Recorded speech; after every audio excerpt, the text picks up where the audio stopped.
Bharat अखोगी opposition की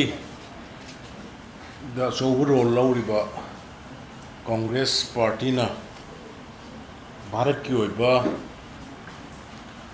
अपुनब की सक्तम भारत की अखोई मसेल की लेनरीब लेमिनरक्लिब पोस्टदगी मतम पुनमता काइननब डिसयूनिटी लेननब की मौंग हेक तौरपसी मसी खोई की माइकईदगी सरकार की माइकईदगी अखोई मसी असी अवांग थाकते अखोई मदुगी यानिंगदबदु उत्पनि असिगिसे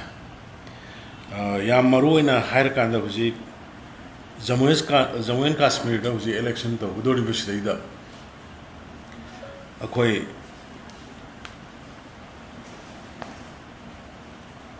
भारत सिबु अनी थोंग लेरंब आर्टिकल 370 हापसलकांदा तोंगानब कॉन्स्टिट्यूशन तोंगानब फ्लैग की लेरंब पोट मयाम अदु honourable prime minister Modi ji की मखादा भारतीय जनता पार्टी अमदी एनडीए की सरकार लाम मदु लौथोगा अपुनब भारत की सक्तम सागनब होनबदा थबक ओइना उठ्खरे थबक ओइना पांथोखरे मदुना मरम ओइरकांदा ngasi जम्मू एंड काश्मीर दा हाना थोअम्बा थोनिंगदब थोगदोक एंटी नेशनल ओइबा टेररिस्ट की थोगदोकसिंग अदगी सिक्योरिटी फोर्सेस सिंगदा नुंग थादना तौदना अखोगी मीन्स माथोंग मरम खंगना लेरंबा दुगुमगी मवंग लेरंबदो हौसी ngasi इंग्रे अदुबु यामना अखोगी यामना ngakpa amadi yamna hangningai oiba पृथ्वी मियामना amadi भारत की मियामना याम मरुइना hangningai oiba handaki sidaida koi mokhoi gi Jammu and Kashmir की दा national conference Tuga मोखoi ga Congress का पुल्लगा सरकार थेंगनी ना हाइरकोसी मसिदा कोइना कांग्रेस दा कोइना क्वेश्चन खरा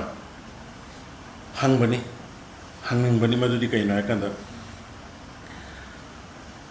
जम्मू एंड काश्मीर दा हाना लेरंबा दुमाइना इरान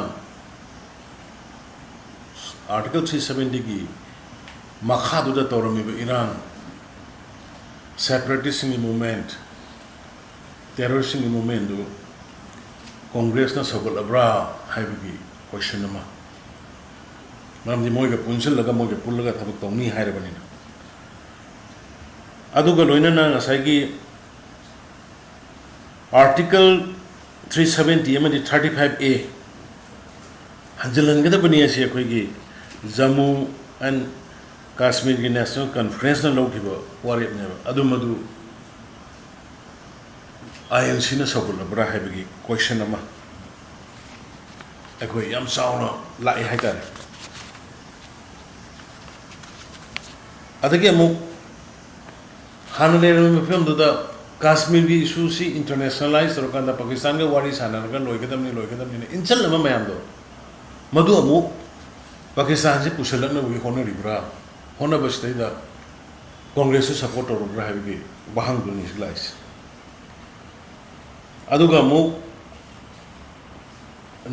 खोगी नेशनल कॉन्फ्रेंस की मोइगिदी LOC the line of control की सिदा मोइ ट्रेड तौनबगी वारेप लेबनी अदु मसिदसु अमु लाइन ऑफ कंट्रोल की सिदा ट्रेड तौनगदोरिबा पोट सिदा मसिजु श्री राहुल गांधी कांग्रेस सगलिब्रा अदुगा अमु ngsaina hanjana haigre terrorism extremism leiriba mayamdo madu security sing the nung tharamba tauramba mi halamba adugi extremist mayamdo amu reinstate tawrakanda sarkar gi thabak sing ga sanghalakanda adugumba ingna singa lero jammu and kashmir se hena irang sarapa hena anti national oiba adugumagi फिबम अमद पर कदोरिब्रा हाइबगी अदुदा कांग्रेस सगतब्रा हाइबगी वाफमदुनि अदगे मु Congress reservation की मायोक्ता लेती है Adong asi dikari gino Jammu and Kashmir ki National Conference di Dalit, Gujars, adagi Bakrawal amadi Pahari community singi reservation piro yan wasak kiba dugumba Jammu and Kashmir ki National Conference di. Aldi somdana reservation ya hai adu somdana reservation piro ya ba party duga alliance tawna ragadi moishu reservation si sogal oi hari bra reservation gi si moishu yadi hari bra hai bigi question dunia koina hangis reservation anti reservation oi bra hai bana adagi sankaracharya hill haidana khangaraba adugumba chingdu hujik takat e Suleiman amadi Hari Hill buna ko e maran haina khangna basi congress pam labra question atani ko hangi simaram di moina pulai to re ka baksina matung ina har kana adagi Jammu and Kashmir ki economy si hanam ayam khange am sathi ba corruption gi lambi imana saladana imung manungi aduga Pakistan mateng pangba Pakistan sogot imung manung pair ga leira kan dum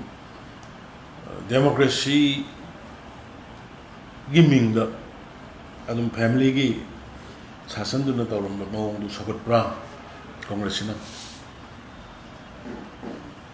adagi Jammu and Kashmir National Conference ki Jammu ga tampak ki mafam gasi tongan tawgudamni ga haibu gumagi wakhalo leram bado adu dasu Congress party si sagali bra Delhi ki hill gi sorry ki Jammu gi tampak tu ga Kashmir gi ani gi marakta thambu sagali bra haibu question duni aduga mukshu Shri Rahul Gandhi na aduga Congress na Jammu and Kashmir Conference ki tokai khaidok pagi wakhalon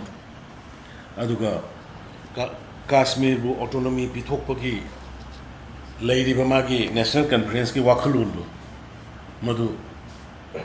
Congress na or Rahul Gandhi na sogat pra haibadu nasi koi Bharat ki miyam na su hangi loina na koi Manipur ki Madhugi Bharat ki miyam dugi marakta koi Manipur si part of the nation jine instability lakpa kanda koi su effect tawganina tawgadabanina madhugi question khar du Congress ke dugum bayamna opportunist oiba mo manba koi sakar pairaga loire power da pairaga loire leibak ki khangdi haibagi mo manba Sathar Klabra haibagi chingna basi leibadagi ngasi press mi shikobani aduna Congress na sugumba makhal makhagi Article 370 halakna ba aduga Article 35A halakna ba koi National Conference na taliba potu deida Congress sing sisu sogot pra haiba question do amuna aikoi ge mage degi Rahul Gandhi amadi ANC ki miyoshina thammi haidana ai smai thamjage amana ai ngasi gi assembly narang gira ngasi gira subject to correction Assam gi assembly da sumaina kogi Manipuri language se sibu kogi district mari da associate state language hoina chana nabagi da makta adugumba Honorable Chief Minister of Assam Hemant Biswa Sharma ji na bill la puthok pi dana bill puthok kana madu bi pass ong na bala kolai ba khongthang amadi sana halani na mana la thoki ba tweet to ki ba puna mak to epi Manipur miyam ni mai gai degi adu ai ma bu